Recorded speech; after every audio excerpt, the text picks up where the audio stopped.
All right, there we go. Great, terrific. So welcome everyone as you're starting to come into this webinar, and we want to welcome back Dr. Aaron Weiner and thank him very, very much for coming back. He had a great webinar in March, which was very well received and people asked for a follow-up. So I'm just going to do the introduction one more time for Dr. Weiner, and then we'll get started. So Dr. Weiner is a board-certified psychologist and addiction specialist and speaks nationally on the topics of addiction, behavioral health, and the impact of drug policy on public health. He earned his doctorate from the University of Illinois at Urbana-Champaign and completed his fellowship in addiction psychology at the VA Ann Arbor healthcare system. His perspective is informed by years of experience growing and directing addiction service lines for hospitals and healthcare systems, the current state of medical and psychological research, and his own observations in private practice. Dr. Weiner is the president-elect of the Society of Addiction Psychology, a member of the Physician Speakers Bureau for the National Safety Council, and on the Science Advisory Board for Smart Approaches to Marijuana. So thank you again, Dr. Weiner, and welcome back to our Greenwich community. We're looking forward to this presentation. Thank you, and it's my pleasure. Really glad to be here. And thanks for having me back, guys. It's always a little disjoint with the webinars because I can't see you. I don't know if I'm getting booed off the stage. I guess it was the opposite. That's fantastic. And really happy to take it to the next level tonight, or at least in a different direction. And we are going to talk about, I guess, a quick recap for those who missed the first episode. This was a TV show. We talked last time about more just informationally what's going on around adolescent mental health, what to watch for, what some of the concerning factors are, but we didn't have too much time to talk about specifically what to do about it or how to understand those psychological factors. And so today is meant to be a complement for the first one, where we're going to talk about more specifically what's going on a psychological and behavioral level when an adolescent is having a psychological problem of some sort. And this goes for adults too. We're going to be framing this for adolescents today, but this certainly is true for adults as well as for kids. And then just a few exercises to get the ball rolling. And there's a lot more where this comes from in terms of if, say, you actually were working with a therapist in terms of what they could recommend and tailor specifically to you, but we'll go through a couple of exercises. We'll do them together today so that you can experience it a little bit, and we'll talk about why they're effective. So if you have any questions, I'm happy to stay a few minutes late at the end if we run out of time, but please do put them in the box. Happy to answer them if we do have time during the hour as well. And if you haven't already gotten onto Menti, please just go ahead and put that up in another browser tab or on your phone. And again, we'll come back to that in about 45 minutes, but that is down here in the bottom right, and we'll use that for an activity a little bit later. So just as a quick recap to set the stage about what's going on right now with adolescent mental health and why we're so concerned.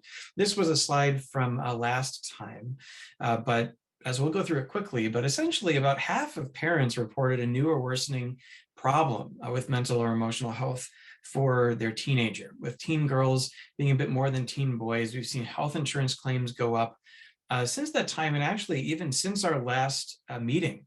There's actually been some more very important and jarring developments in terms of data coming out about this.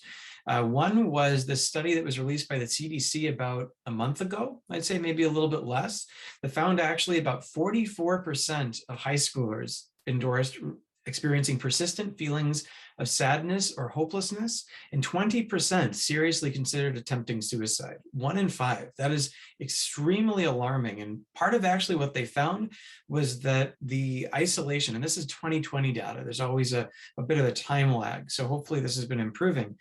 But in 2020, when there was the most isolation, what we saw was that the least connected kids were doing the worst. So what you're seeing over here is students who felt close to other persons at school. The strongly agree category felt less sad. That's what you're seeing here is the shorter dark blue bars than those who felt the strongly agree and agree. And then everything else is the other one. And then virtually connected to the others also made a difference. You can see those darker bars are shorter. So we were really seeing the impact of the isolation here on their mental health, on depression in a very serious way.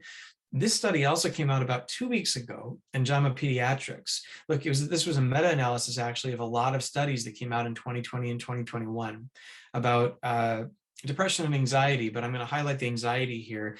They found that 20% of high school students, of adolescents, had clinical levels of anxiety. This is 20% higher than pre-pandemic levels. So essentially the rate of clinical anxiety doubled, and actually over time it was worsening. So you can see here, this is actually going backwards in chronological order, and you can see how the average anxiety as we go further and further in time has just been getting worse and worse and worse as the study periods went later. So this is still a very, very important issue. And this is actually something that we will probably be dealing with for years, if not even decades, a decade or more, if we don't take care of this, which is part of why we had our last webinar and why we're having the one today. We actually have to help kids with this while they're young, as opposed to them having to sit and stew in these feelings and not know how to deal with it. So I want to talk for a minute about what anxiety and stress are, because I think it's important to know how it works in order to know where and how to intervene. So essentially what anxiety and stress are is that it's threat perception, and it's meant to be an adaptive thing. It's like if we were out in the wild and we were having to watch out for lions and other predators, being edgy, that's a survival strategy, right? It means that you're going to be more likely to outrun something, to see it sooner, to just have your focus narrowed just on the danger that you're seeing, like thinking about lions all the time. That helps you stay alive. The problem is that that system inside of us functions that way, no matter whether or not the threat is to our physical safety or our emotional safety or our financial safety or our social safety. The same system kicks in. And so that's why when you're wondering, so why is my body so tense, which is what stress is, it's because it's all it knows how to do. So when you've got a big test coming up, your muscles get tense and you have a hard time sleeping. You feel really antsy. That, again, helps if you need to punch somebody, but not so much if you need to study. But that's what your nervous system is essentially trying to do. It's saying, oh, you're sensing a threat. I'm going to get your body ready to respond to that as best as it possibly can. And so when we talk about stress, that's what we're speaking about, the physical side of this dyad. Anxiety is the psychological side, and that's driven by thoughts. So these are the narratives that are going through your head of, I have to study more, it's not good enough, or I'm not going to do well enough on this test, or if I don't do well enough on this test, it's going to tank my grade and tank my career, and therefore I just need to be that much more attentive and vigilant, and or sometimes even the opposite, procrastination, and we'll talk about that in a second. But that's the thought side. You've got the thinking that drives the physiology, which drives the emotions, and they essentially feed into each other and can become a snowball, where you think anxious thoughts, which causes your body to feel anxious, and maybe you do something to try to assuage it a little bit, make it better, but that just means, like, say you're procrastinating or doing something else, but that causes more problems, and then you're more stressed, and it ends up being a snowball. And the most common way that people try to deal with stress and anxiety is avoidance, which is what procrastination is. When you avoid something, you have this immediate feeling of relief. It feels great, like you're a puppy under a blanket, right? You're like, like if you're feeling anxious about going out and then you cancel your plans, you're like, phew, amazing. But the problem is, right, that if you're dealing with social anxiety, then what you're teaching yourself is, one, avoidance feels great, so let's do that again. But then also you don't get the opportunity to challenge that assumption that actually whatever it is that you're afraid of, you can deal with, that there might be another way of solving that problem that actually solves the problem and makes you feel good, because you do the easy one, the low-hanging fruit, if you will, of avoidance, but that feels good. It seems to solve the problem, at least in the moment. So then you're more likely to do it again, but it locks that anxiety into place, because again, actually doing it makes you feel better. Take, for example, again, this example of a teen who's got this test that they're anxious about, or a class that they're anxious about, so they procrastinate on their homework, they procrastinate on studying. because thinking about those assignments makes them feel really tense. So they don't want to do that. So in that moment, while they're playing video games or on social media or out with their friends or using substances or whatever it is, feels great, right? They're not thinking about it. It's fantastic. And only when the discomfort of trying to avoid it becomes too great or they can't avoid it anymore, like say the night before, will they take action? Because then the discomfort of not turning in something or not studying at all is greater than the benefit they think that they're going to get from avoiding it. But that creates this cycle, right? If I'm just going to avoid, and then just blitz through it, and if that's all you don't know how good it feels to knock it out ahead of time and not have that stress every day or not have the psychological landmine in your head where it's like, oh, I can't go there. I can't think about that. We call this a safety behavior, something that you do that you feel keeps you safe from something else, but actually prevents learning that it's okay. So if you're afraid of airplanes because you think that something bad's going to happen, you're in a tin can 30,000 feet over the earth, going 500 miles an hour. How crazy is that? Your life is in the pilot's hands. You could die in a fireball. You don't get on the plane, you feel relief. You never got on a plane, you never face that fear. You never can get over it, even though that is actually a very irrational fear, because almost nobody dies on commuter jets. It basically doesn't happen in the United States. So a safety behavior is something that you do that creates a feeling of safety, but actually prevents you from feeling better in the long run. There's another way to do it. And for teenagers, this takes a lot of different forms. This can be really diving into social media and technology and letting that consume you and not thinking about anything else. This can be substance use. This can be excessive gaming behavior. This can be eating disorders, which is a way of control, trying to create a feeling of safety through something you can control, oftentimes. This could be self-harming behaviors. A lot of times kids who cut themselves are doing that because they would prefer focusing on physical pain than having to deal with their emotional problems. So that's ultimately what we're trying to prevent, is saying, okay, we've got these low-hanging fruits. We've got these things that you do this and you feel okay in the moment or even better in the moment. It feels like it's a good way to go about dealing with your emotional problems, but it's not actually. So what can you do? What can work better? And so I want to loop back around to this idea of hygiene, which was on the first slide. And you might be asking yourself, what does this have to do with hygiene? That's kind of a weird word to use in a mental health seminar.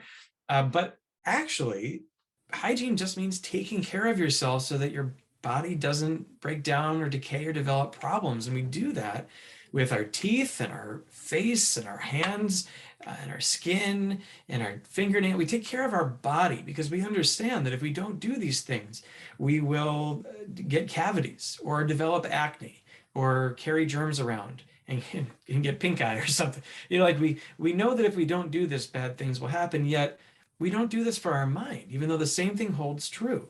If we don't take care of our brain, if we don't take care of our emotional world, then it tends to decay. And much like how the physical realm determines your physical health and in many ways the quantity of your life, how long you live, you can think about your emotional health as determining the quality of your life, the lens through which you experience everything. And so if that is suffering, if that has metaphorical cavities, you're going to be having a really hard time.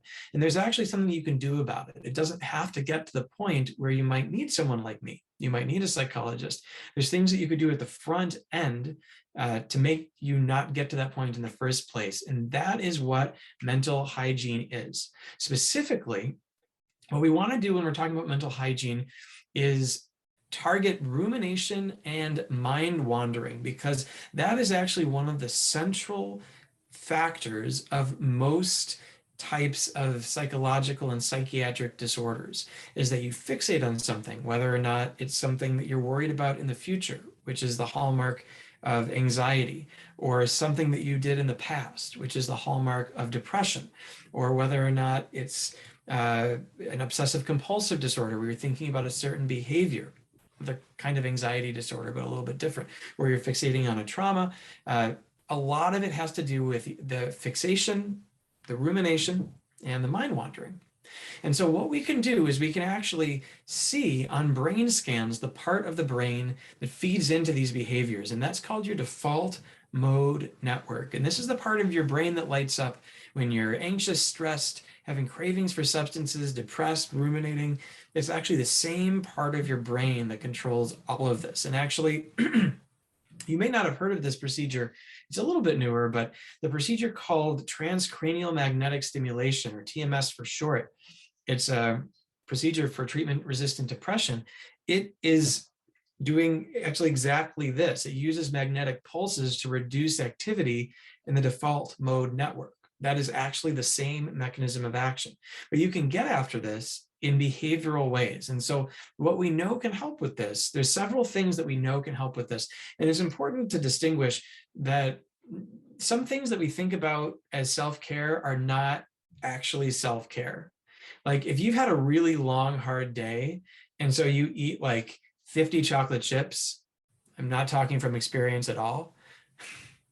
I love chocolate. Anyway, but if you do that, that's actually not helping. That does not decrease activity in default. It might feel good in the moment, right? It might create some momentary pleasure, but it doesn't reduce activity in the default mode network. What does is meditation, positive psychology interventions, cognitive behavioral psychology interventions, prayer, and exposure to nature. And if you do any of these things for 10 minutes per day, it has been shown through replicated science that you can reduce activity in your DMN. Now, each one of these things is a pretty deep rabbit hole in terms of whether or not it's good for you, what you can do. There's bunches of different types of meditation. There's, so much we could talk about in each one of these things. So we're just going to kind of touch the surface of it tonight. But if you can find something that you like and do this for 10 minutes per day, you're actually going to be doing something that both helps in the moment and helps maintain your emotional health moving forward. This is also something pretty much any psychologist you're going to meet these days is doing one of the first three of those. That's a big part of what we do. We just dive in quite a bit deeper than, say, like maintenance, which is what we're talking about here. So let's talk about a couple of these, and let's do a couple of them together. This is the part we're going to pivot now into some specific activities and tools that you can do and try yourself and with your kids that can help. So the number one thing you can do if you are dealing with a lot of anxiety, particularly physiological anxiety and stress, is learn how to deep breathe properly and learn how to use your breath to your advantage. This is something that you carry with you. Most of us have the ability to access our breath. If you don't, it can be a little bit trickier, but we take a lot of cues from how we breathe in terms of how stressed we should be, because there are two ways to breathe. One is through your chest up high, and the other is through your diaphragm, which is actually down low, right around in your abdomen.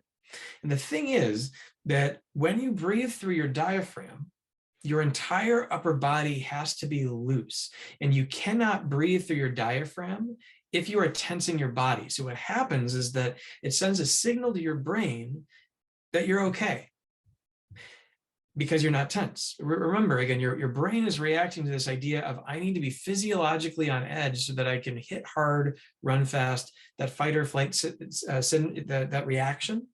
That's what it's trying to prime you for. So if you're saying, no, actually, like, we can chill, everything is fine, your brain actually responds to that.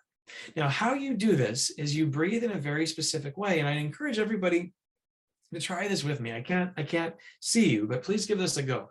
What you want to do is sit back in whatever chair you're in, so that you don't have to use your core to hold yourself up, and take actually a hand and stick it on your belly button, because that's going to help check how this goes. Then what you do is, it shows in this diagram, diaphragm, I'm mixing my dia words here, but you breathe in through your nose, and imagine almost as if you're inflating a balloon all the way down behind your belly button. You can envision it. You can close your eyes if you want to. That sometimes helps. But breathe in through your nose. And then back out through your mouth.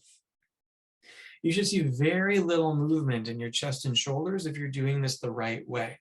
That's chest breathing. That's the way we normally breathe. Even sometimes when people think they're deep breathing, it all stays up here, up top. And if you haven't breathed like this before, it might take a little bit of practice to get it right. If any of you at the presentation today are singers or you play an instrument, you breathe like this all the time. That's how you get the force that you need in order to play that instrument. But you take a slow, deep, relaxing breath in, and then let it back out out of your mouth in a slow, again, relaxing way. If you're having trouble getting it, you can also lay down to work on it.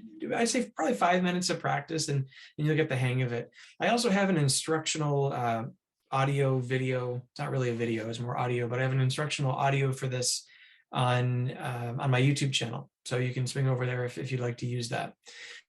But what this does is it activates your parasympathetic nervous system.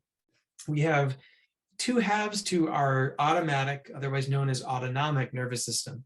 Our sympathetic nervous system, which gets us all riled up, and our parasympathetic nervous system, which brings us back down. It is very easy to activate your sympathetic nervous system. You can literally do that just by thinking about something stressful.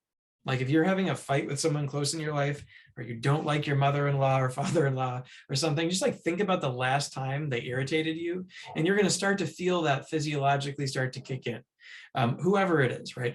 Some people's mother-in-laws are absolutely, absolute peaches, but no offense to anyone on the call, but it's something you can just think about something stressful, you can get your body to react. The only way you can activate this part, the parasympathetic nervous system, the down regulation part, is through this type specifically of deep breathing. So it is an incredibly useful skill to learn. Now, what you want to do with it then is sustain it for a little bit. And a great exercise you can use for this is called box breathing.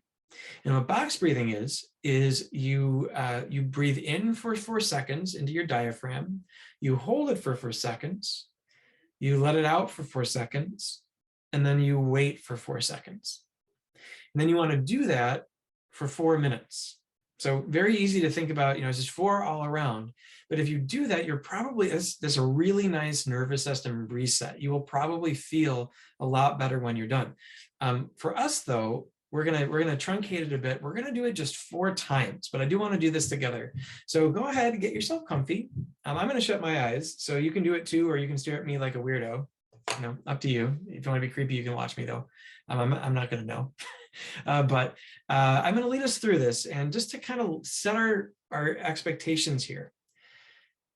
As we are doing this, try to slow down and just give yourself permission to focus on the feeling of this breathing just for a minute. This is going to take like all of 90 seconds. See if you can keep yourself here. Slow the mind and stick with it. So go ahead, get set, lean back, and let's all start by breathing in. 2, 3, 4, and hold. 2, 3, 4, and out. 2, 3, 4, and wait. 2, 3, 4. In. 2, 3, 4. Hold. 2, 3, 4. Out.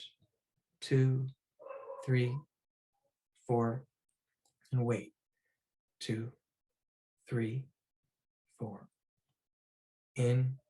2, 3, 4. Hold. 2, 3, 4. Out. 2, 3, 4. Wait. 2, 3, 4. Last one. In. 2, 3, 4. Hold. 2, 3, 4. Out. 2, 3, 4. And it's done. Okay. Hopefully that felt good. I know it feels good for me when I'm not counting the whole time and actually doing it. So hopefully that was at least a little bit relaxing. If it wasn't, give it a little bit longer. That was 4 breaths, like 16 times 4 seconds, like it's, basically a minute.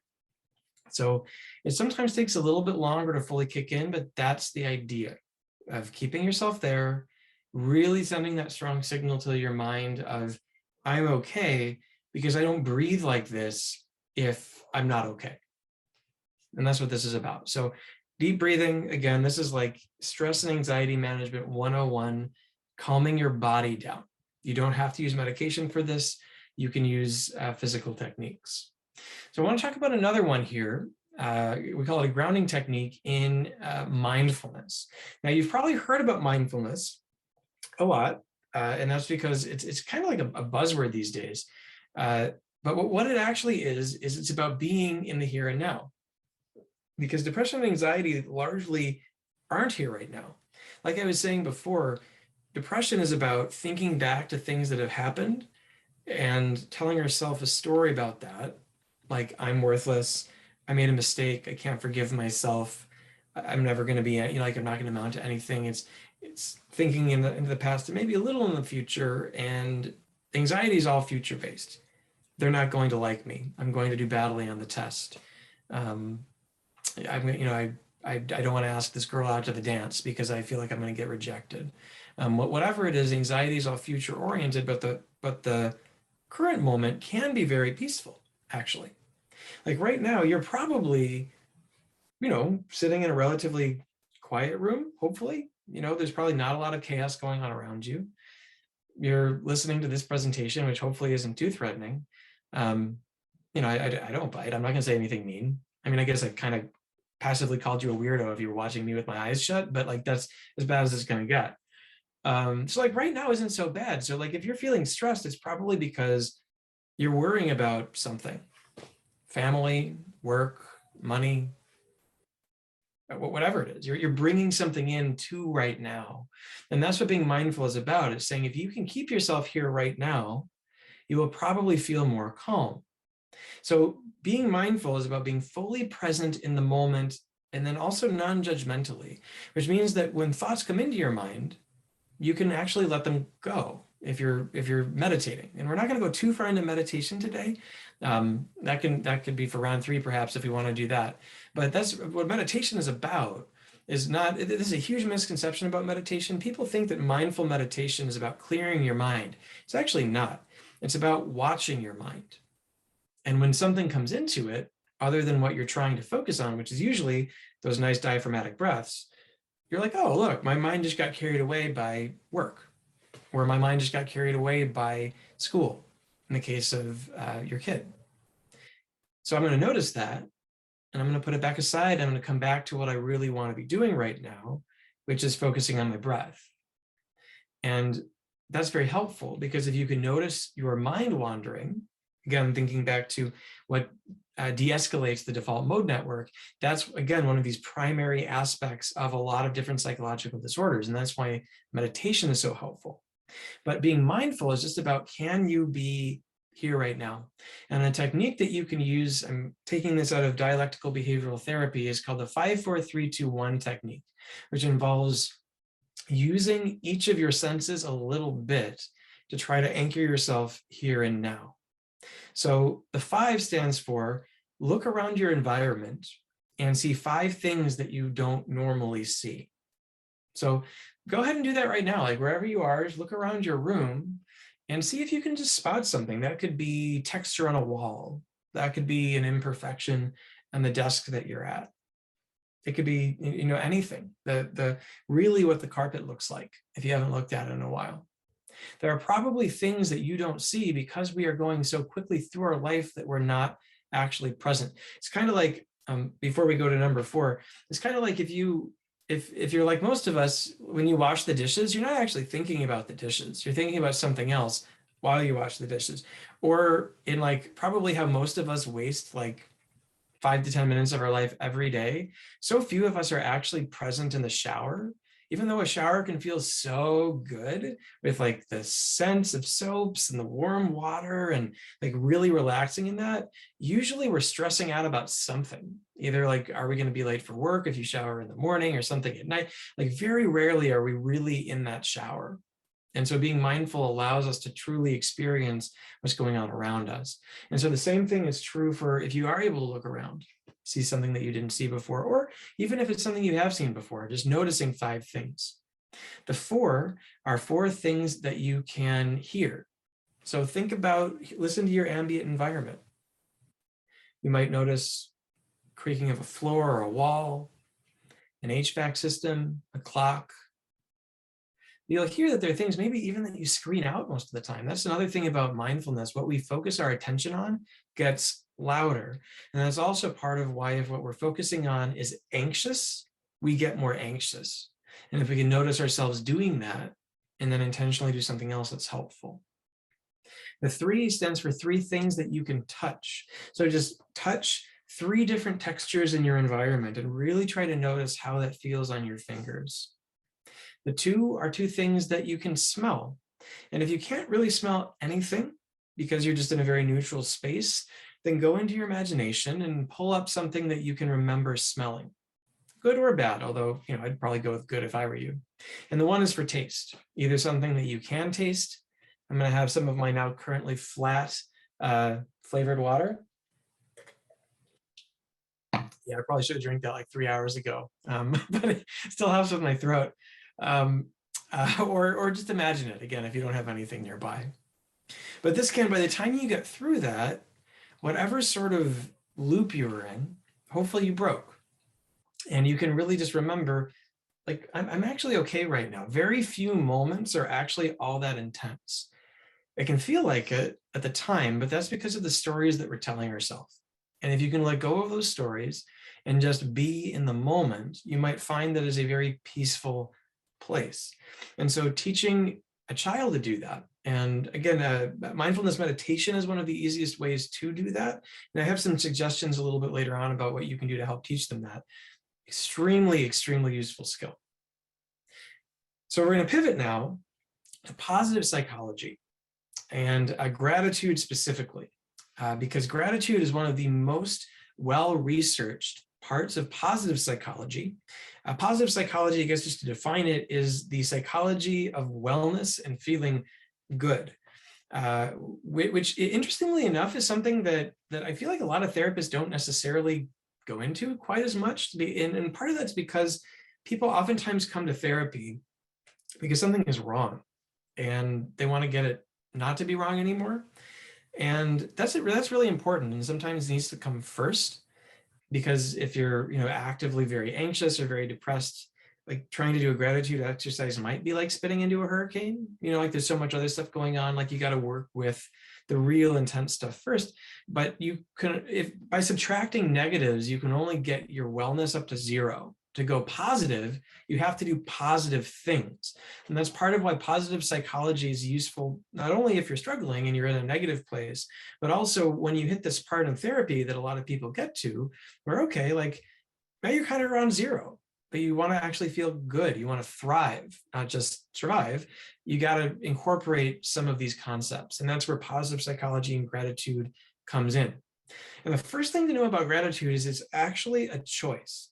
The most cliche example, which I'm going to use, even though it's a cliche, is the glass of water that's half empty and half full, because literally it's the same glass, right? But one way of looking at it, you see it as half full, what you're doing is cherishing what you have. That's literally the definition of gratitude, being thankful and grateful for what you have and being happy that it's there. Whereas viewing it as half empty is thinking about how much you've lost, how much little time you have left before it's gone. It's literally the same scenario seen in 2 different ways. It's not that one is right and one is wrong. They're both right. However, one perspective leaves you feeling better than the other. And that's actually a big part of how therapy works. There's a lot of ways and that we traps of thinking that we can get into. And this is more the cognitive behavioral side. Not going to do as much with that today, but there's ways of thinking that can create negative emotions that don't have to be there. And when I say it's a choice, it's that your mind may always go to a place where you see the negative, or maybe the negative pops into your mind first. But kind of like we just talked about on the mindfulness side, if you just notice that, but then don't feed into the narrative, like, oh, my mind just went to something that was negative, I'm going to let that go. And I'm intentionally going to turn myself towards something positive that I also believe. Then you can work with that. And that can be okay. Gratitude is a choice. And what it does when you sit in it, when you ruminate on this, is it actually pushes out negative emotions and can create a positive space. So I want to do two quick activities with you guys right now around this.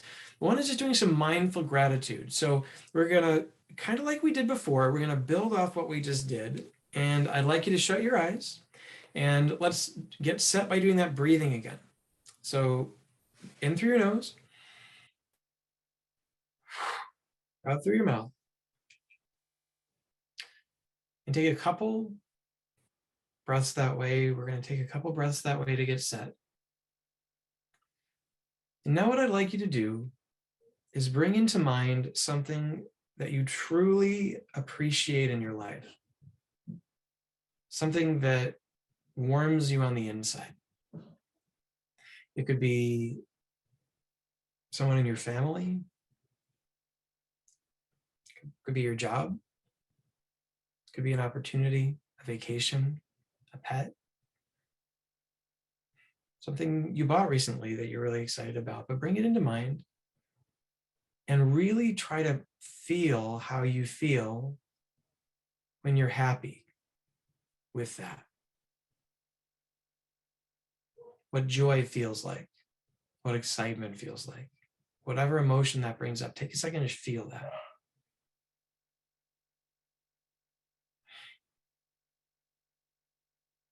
And when you're ready, just go ahead and open your eyes and we'll keep going. But hopefully you were able to do that. And you could actually evoke gratitude. You can evoke a positive feeling. A lot of times it's possible. If you couldn't in that moment, that's okay. It's a skill also that you may have to build. But just like we can evoke negative feelings by thinking about things that we're resentful about or dissatisfied about or stressed out about, we can actually do the same things with what we feel positive about. It's just not something that we are in a habit of doing very much. Now, a really good app that also gets at gratitude in a slightly different way, because there's good evidence that shows that even just thinking about it briefly can be helpful. There's an app called the 5-Minute Journal. It costs a couple dollars, but I recommend it. It's very useful. And actually, I want to just run you guys through what this can feel like, even doing briefly. And so we're gonna hop over to Mentimeter right now. So if you open that up in another tab, go ahead and grab that. Or if you brought it up on your phone, go there. I'm gonna bring it up on my screen as well. And what I'd like you to do is just type in, what is something from today that made you smile or improved your day? So if you haven't gone here yet, menti.com, put in that code on your phone, on the computer, and then after you type it in, come on back over to Zoom and let's just take a look at this. We've got about 50 people, it looks like, here right now. So I'd love it if most of you guys could enter something in and we can just get a cascade of positivity.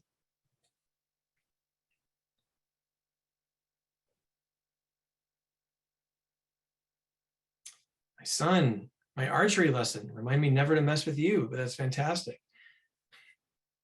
Hawkeye, good experience at work, exercise, chatting with, oh, but we put 2 in there. All right, I like that, squeezing it in.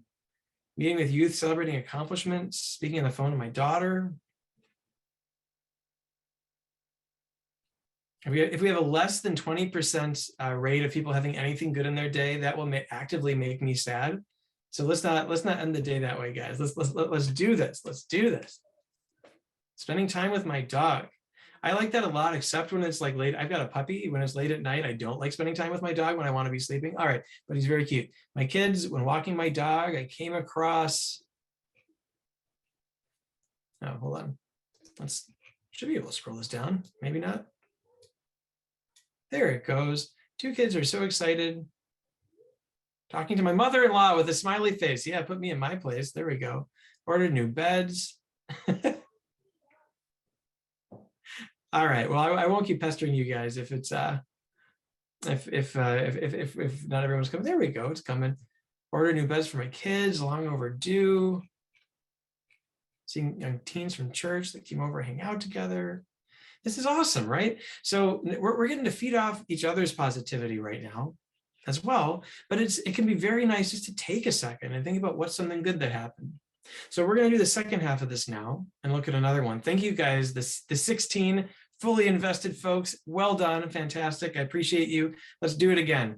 What can you commit to this evening to make tomorrow a good day?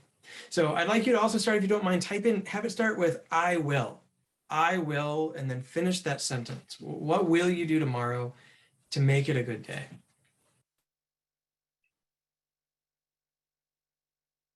You type with my mother-in-law again. I'm going to just go I'm going to drink more of my stale water here. Do yoga. I will go to bed early.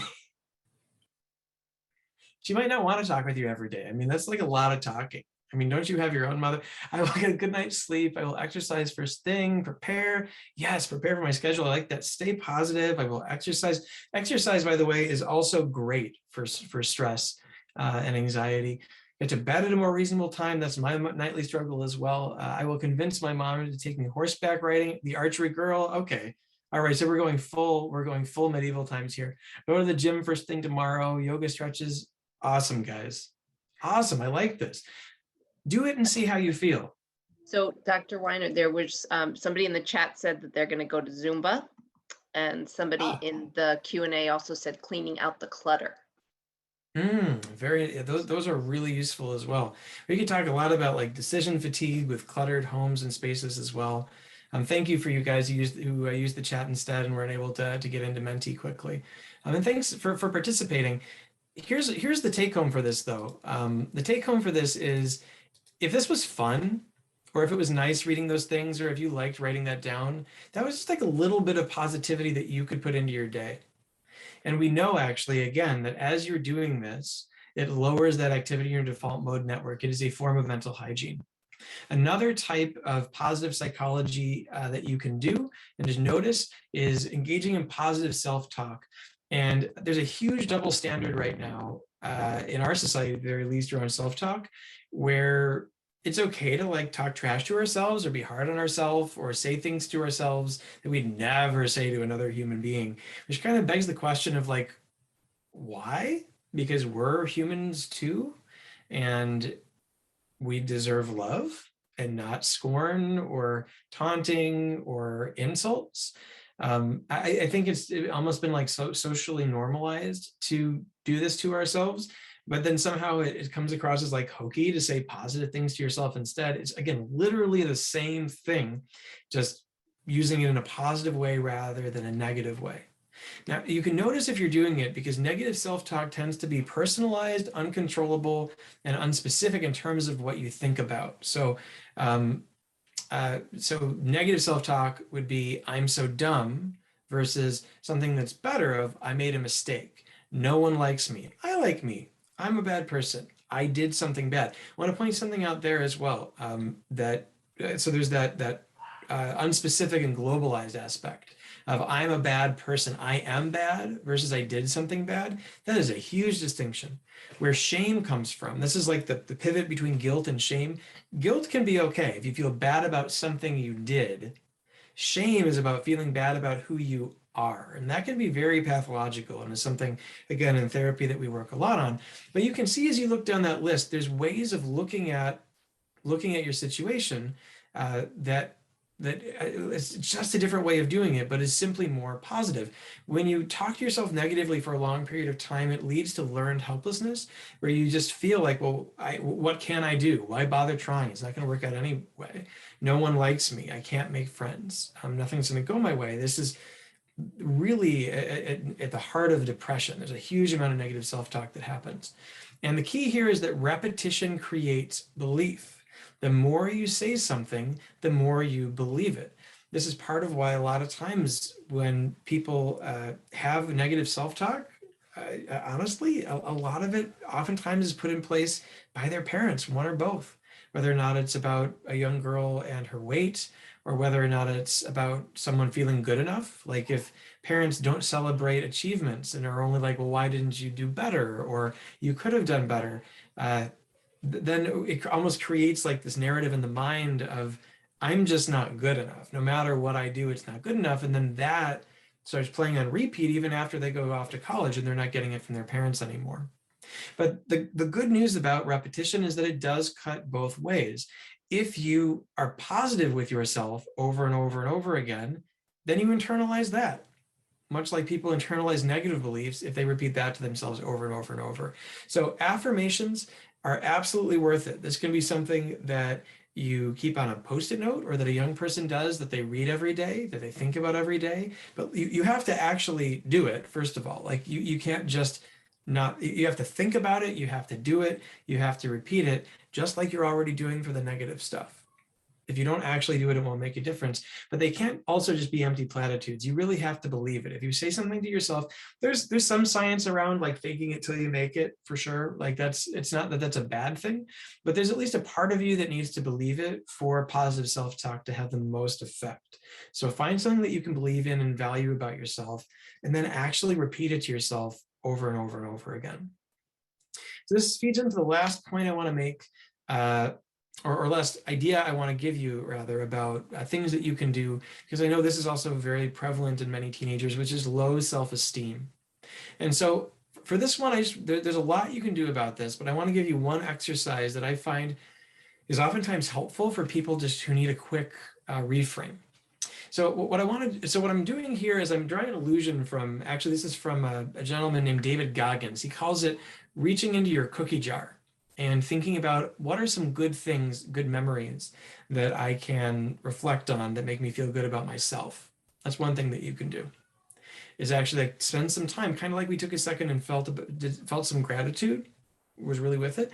Like actually just like remember, like you're probably pretty awesome. I think that there's very few people, even teenagers who have not lived quite as long as adults, who can't actually look back at their life and say, there are some things I feel really good about. Maybe I can dwell on those things instead. So that's one thing. Another is something that I call getting a second opinion. And I use this with folks in therapy a lot, and they usually find it very helpful. So the first thing you do for this is you think of someone in your life who you value, who you think is fantastic, who you think is a really good person, and then list the reasons why that is. Why do you think this is someone, or even the people in your life who you keep around? What are their characteristics that you think matter? Why do they have value to you? Then reach out to those people and ask them why they value you. And of course, you can also tell them why you value them. It can be a nice reciprocal conversation, but ask them, why do you value me? Because generally speaking, the friends who people have in their life, or family who they have a good relationship with, it's usually not just obligation. They like you for a reason. And so you're going to hear those reasons. You're going to hear why you matter to them. And then that has value on its own. But then reflect on the two lists. Do they see something in you that you value in them? Are they seeing something in you that you don't see in yourself? Because you're both looking at the same person by and large. Or even if you have something hidden where you're like, oh, if they only knew this about me, they wouldn't like me anymore.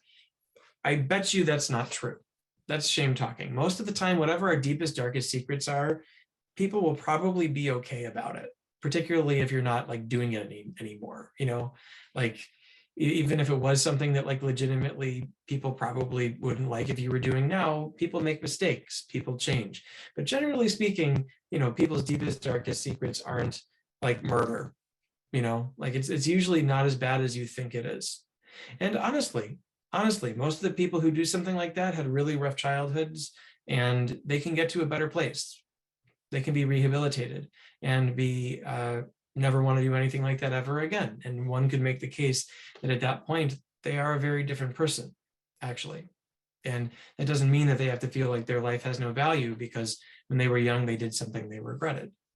So there are a lot of ways to look at self-esteem. Again, there's rabbit hole on each of these issues goes deep, but these are two things for low self-esteem, just quick things that you can try that might actually make a pretty big difference depending on the person and what they respond to.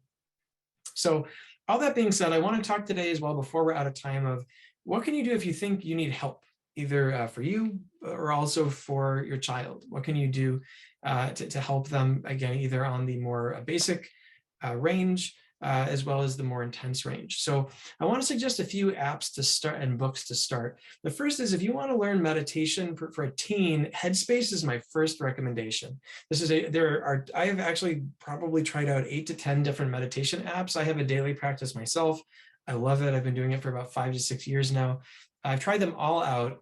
Headspace is far and away the best pick for young people, in my opinion. There's a lot of educational content, meditations made just for them. There's also a lot of really great tools in there for sleeping, for focus, even for workouts. It's like a Swiss Army knife of meditation tools. It's also good for adults. If you're interested in this, the other app actually that I like even more for my adults is called 10% Happier. That's the other one that I subscribe to. Those two apps I think are just fantastic. So if you're looking to get into mindfulness meditation, that's what I'd recommend. I mentioned the 5-minute journal earlier. That's one that I think is well worth it if you want to get into a morning and evening gratitude reflection. Another one that you can try out that's good for kids is Happify. It actually gamifies cognitive behavioral therapy. So it's got achievements, tasks that you could do, badges that you can earn. You can check it out if you're interested, but there's a lot of good science behind it. And it's something I think that would appeal pretty well to kids. A few books I think that would also be useful. Most of these actually are more going to be focused on you, the parent, to then work with your child, but the last one for your child as well. This first one I think is very useful. I am also going to admit a conflict of interest. My mother is Teresa Barker. So if you want to buy my mom's book, she was the writer of this book with Dr. Schenker. But this is it's actually legitimately a very good book about how to notice when your child is actually being overwhelmed. And that's why they are acting out. A lot of times behaviors for kids all the way from toddlers through teens, when they're acting out, it's because something is going wrong and they're not able to regulate themselves. And there's a number of different areas that we need to learn these regulation skills in. And this book talks about what they are and then how to do that. And then also how to try to diagnose if your child is acting out in some way, where those intervention points might be in order to have the highest impact. This book is my absolute favorite book from last year. I also recommend it to a lot of my patients. It is fantastic. It's called Unwinding Anxiety by Dr. Judson Brewer. It's amazingly accessible. The audiobook is also fantastic. It is a game changer, in my opinion, in terms of how to work with anxiety from a perspective that fuses cognitive behavioral therapy and mindfulness together. It's basically how I work. So reading this book was absolutely marvelous, but this is absolute gold. If you know anybody who has habits that they're struggling with, particularly around anxiety, but also maybe even around addiction, this is a great book. Again, it may or may not be appealing to a teen, depending on how mature they are and how much patience they have, but this is something that you can also work with them on if you would like to. And there's an app actually that he has as well that walks someone through this process. So if that's something that you're interested in doing, it could be good as well. Emotional intelligence is an incredibly important tool as well. A lot of times kids don't know how they're really feeling, and so then they act out. This book, I think, also came out last year. It's a great book written by a psychologist from Yale, talking about what is emotional intelligence and how do you build it. This book probably will not appeal to teens, but it's something, again, as a parent that you can learn and then put into action with your child. This last one is actually for teens. It's mindfulness for teens. And so if you're looking for exercises to build this, if an app isn't the way that you want to go, this book, incredibly accessible, uses, again, a lot of science-based techniques, written by a marriage and family therapist. This one is very good as well. Now, if you're in a position where you're already struggling, your child is already struggling and you need some help, I just want to put out there that therapy is absolutely worth doing, because at the end of the day, like there's a difference between something that's do it yourself, like through YouTube videos or even books, versus like actually having someone with you to notice your form or do an exercise with you and be there with you. And so don't hesitate to actually work with a therapist. Like if you've learned anything tonight, which hopefully you have, I think I might have said this last time, like that's because I've spent like a long time learning about this and it's my job. And so and there's a lot more to talk about that we can't cover in just 1 hour. And so it's totally worth doing. It doesn't mean that you failed as a parent. It's not a problem. Like sometimes kids just get into ruts, just like adults get into ruts, and there's things that you can do about it. If you decide to go the therapy route, also there's so many more options right now between in-person and then also teletherapy. I actually right now, I only am doing teletherapy. It started in the pandemic, but honestly at this point, the laws changed. My license lets me practice across 30 states. And so most of the people I work with aren't anywhere near me anymore. So I work out of my home office now. And it's super accessible.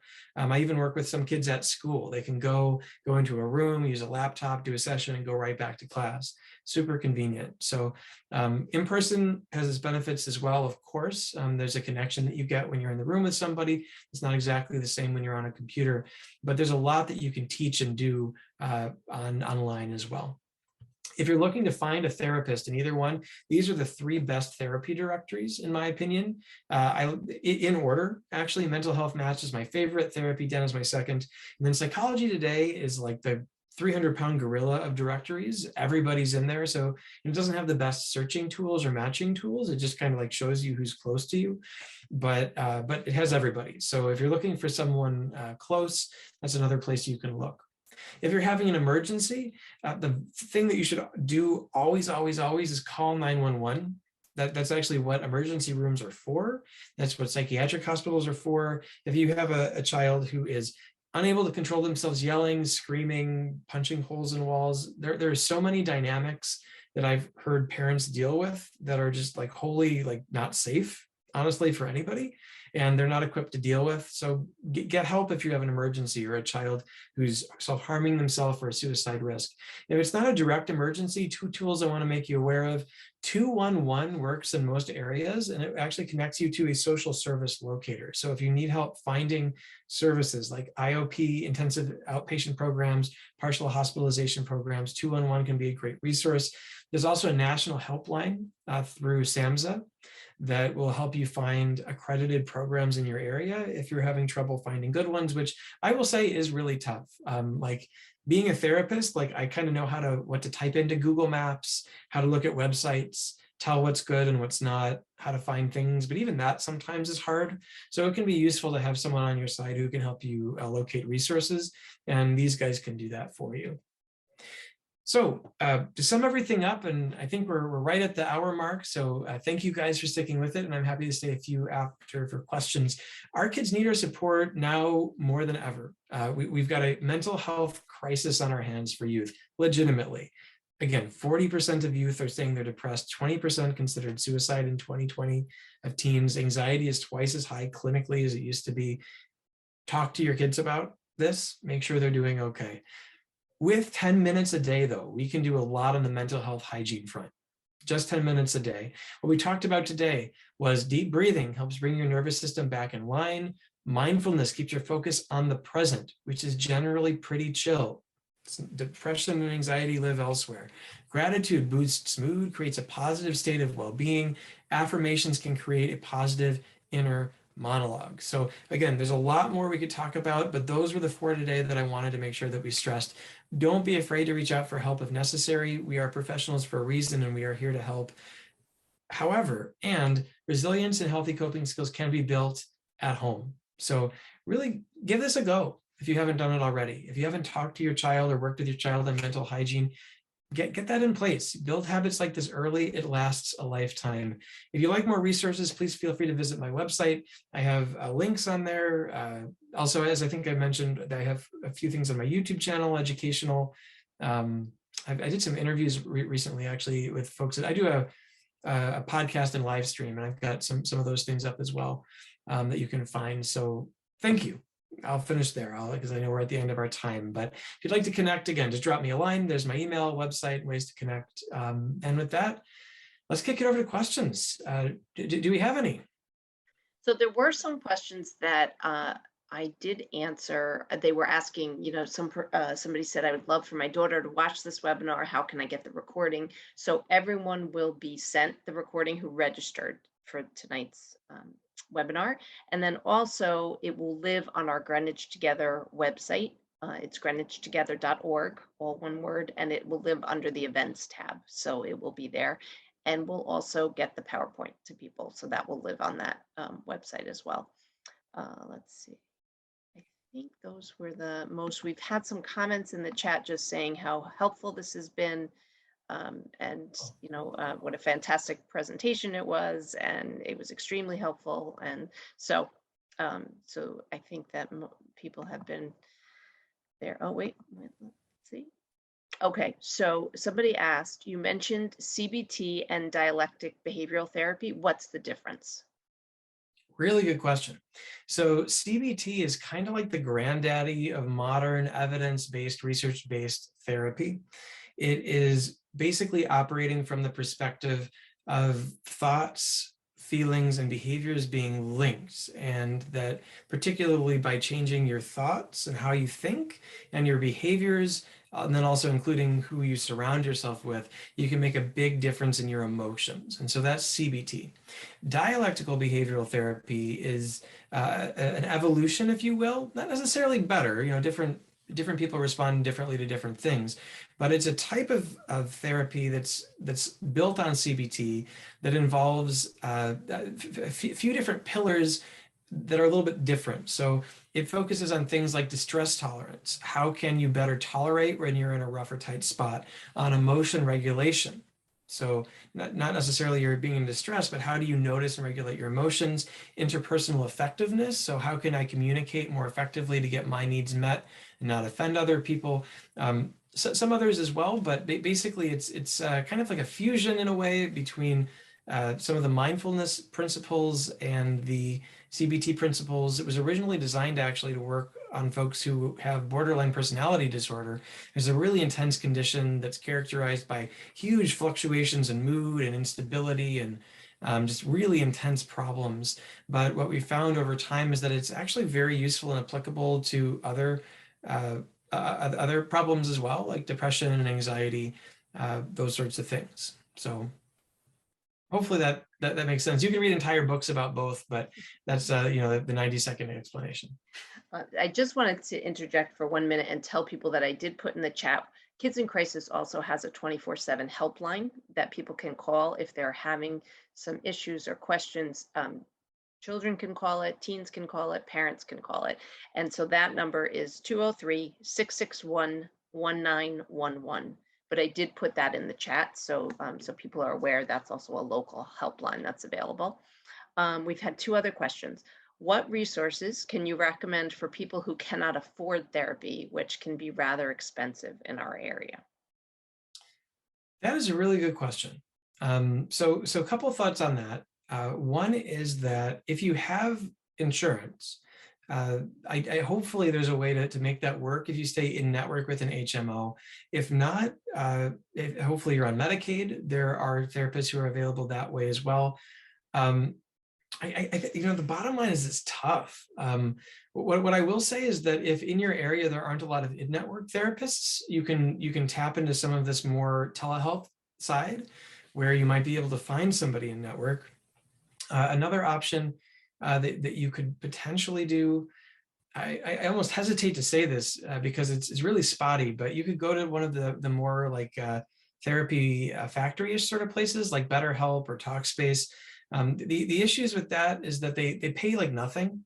I guess, just to be honest with you, like almost nothing. And so for a therapist to work for them, there's a reason that they can't get a job anywhere else, in my opinion. It's not to talk bad about my colleagues, but they like really shockingly low pay. So yeah, I mean, it could be worth a try. It's tough. I wish I had a better option than that. You may be able to find folks also with a sliding scale.